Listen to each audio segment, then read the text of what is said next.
Hello and welcome to BBC School Report with me, Rory. And me, Kai. Following yesterday's announcement of the 2011 budget by the Chancellor, George Osborne, a windfall tax on North Sea oil has been announced with companies.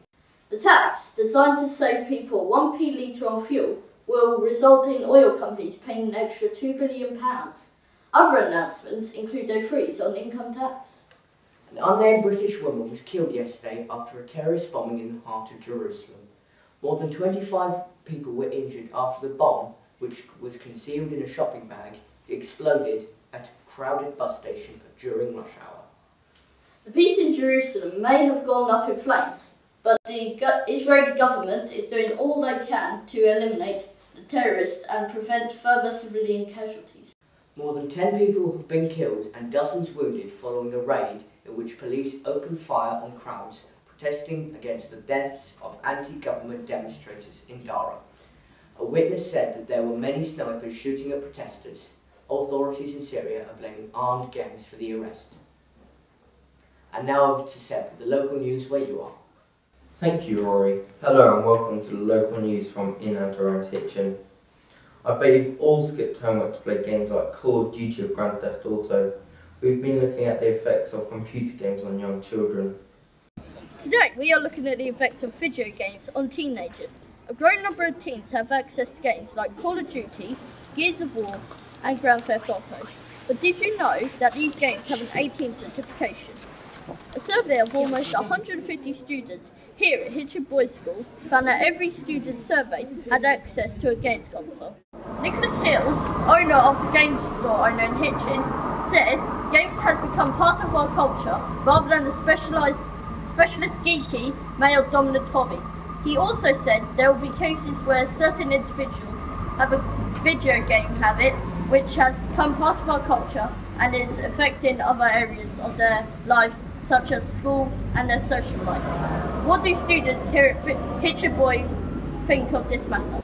Well, I think it's quite easy for video games to eat up your free time, but as long as you have a good balance of playing the games console, social life and school life, like schoolwork, then it won't eat up your free time. Well, video games are good when playing for teenagers, but they should still go out and socialise with their friends. So what do you think? Send us a message via the school website. This is Carlisle reporting for BBC School Report.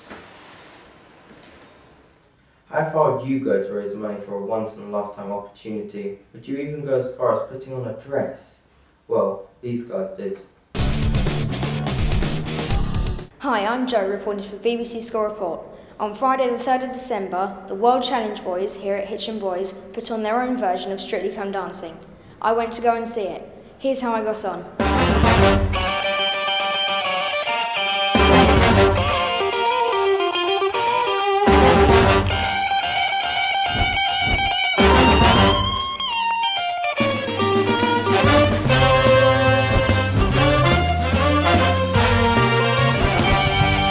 It's the first one I've been to, as you know, and it was really quite breathtaking. If that's not team building, then I don't know what is.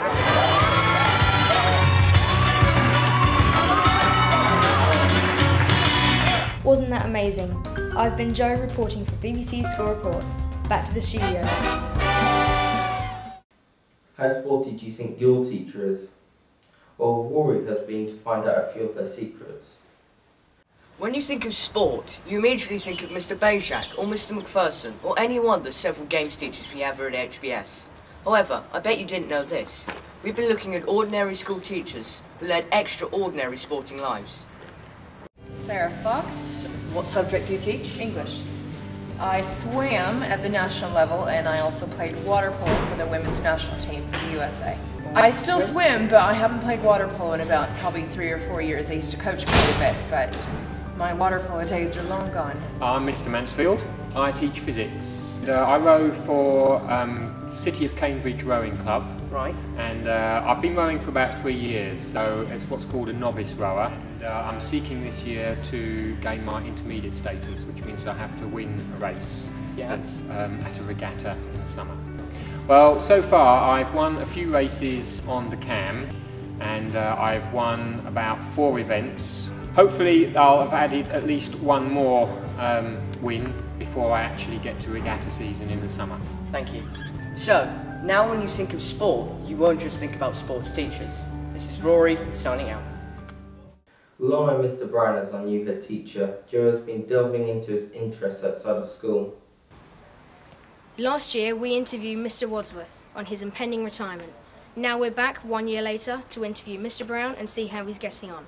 We've also put him in the mastermind chair to give him a right grilling. Why did you choose teaching as a career?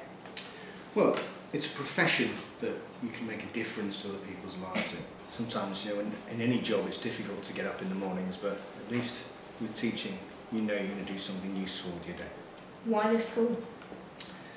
Well, there's a tradition of excellence here, a really vibrant sporting and musical life.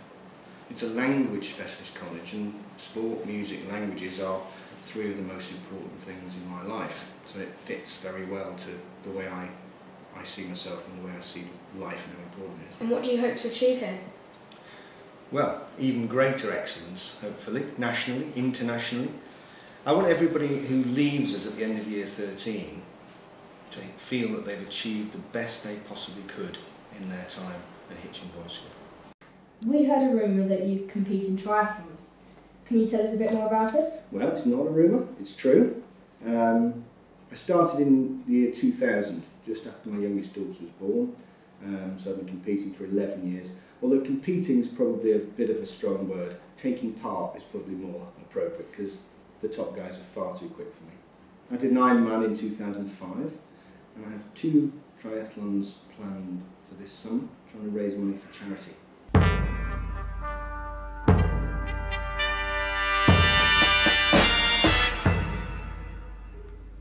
Mr. Brown, welcome to Mastermind.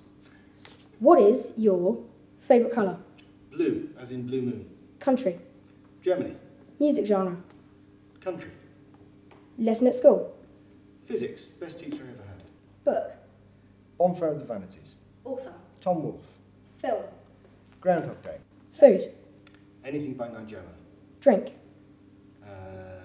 Yes please. Football team. Manchester City.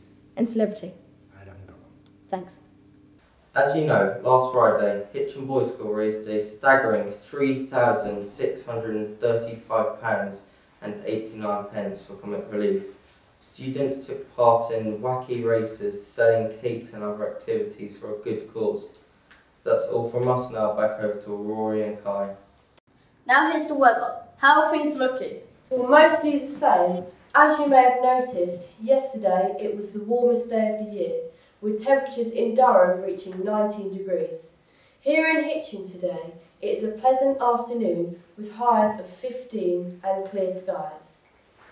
A cold front will move slowly southwards into northern England and Northern Ireland over the course of the day, bringing cooler temperatures and more cloud over areas. But I think it's going to remain pleasant all along the south coast once any sea mist has disappeared over lunchtime. Tomorrow will be cloudier with outbreaks of sunshine throughout the day. That's the weather. Back to you, Rory and Kai in the studio. The pressure of saying the correct wedding vows is surely enough for a nervous wedding couple, but now iTunes have completely notched it up a level. Minutes after the royal wedding vows are pledged, iTunes will publish the very words of the couple for just 79p. It can be later sold on CD and vinyl, well, whatever vinyl is. And you can catch up on the latest sports stories on the BBC website and BBC channels. That's all from us at School Report. Bye. Goodbye.